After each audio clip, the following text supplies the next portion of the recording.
Montessori and Waldorf. It's not the same, babe. Montessori and Waldorf get lumped together, usually by people in Amazon descriptions, but they're just trying to sell you an aesthetic. Philosophically, these are two totally different worlds. If I had to sum up the difference, I would say Montessori nurtures the soul and Waldorf awakens the imagination. So here's the Cliff Notes. Let's talk classroom setup. Montessori is rooted in real-world experiences. The classroom is meticulously prepared by a teacher so it feels clean and calm and purposeful.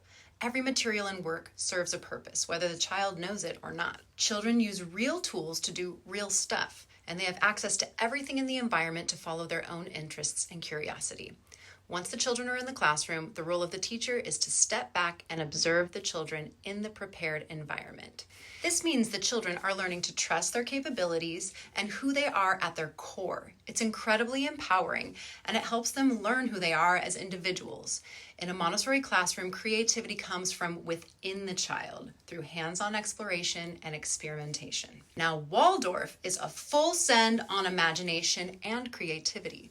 Their world is warm and magical and story-rich. Think watercolor paintings, crochet, knitting, poetry, beeswax modeling, puppet shows, stories of gnomes and fairies and enchanted palaces. The role of a teacher is highly involved and directive, especially in the group rhythm, transitions. While the teachers may observe informally, it's more about guiding the flow and the energy of the group. It acts as a model rather as an instructor. They'll demonstrate tasks like baking and handiwork, storytelling with purposeful movement and reverence. Okay, now that we got that out of the way, let's talk academics. In a Montessori classroom, language and math are embedded into the whole environment, just like an art project or a puzzle. These materials are designed to spark interest and invite exploration starting as early as 2.5 years old.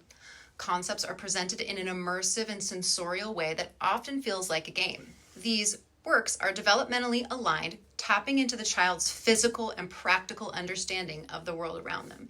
It literally builds words and numbers with materials, experimenting with quantities and decoding phonetic sounds through hands-on experience. Waldorf, on the other hand, delays formal academics until around age 7.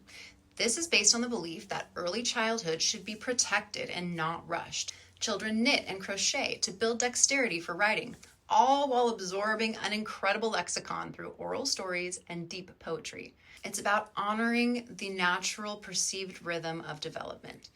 And for many neurotypical children, that can work beautifully. However, with children that have specific language delays or learning differences, like dyslexia, delaying early exposure to reading can make it harder to catch and support challenges until much later. Now, as a Montessori teacher, my personal opinion is that I don't think one cancels out the other. You can foster imagination and creativity while also giving children access to language and math. But honestly, that might be the key philosophical difference between the two. So what's the one thing that both Waldorf and Montessori absolutely have in common? It's a deep respect for the child. It's different philosophies, and that's okay, because we're all different too.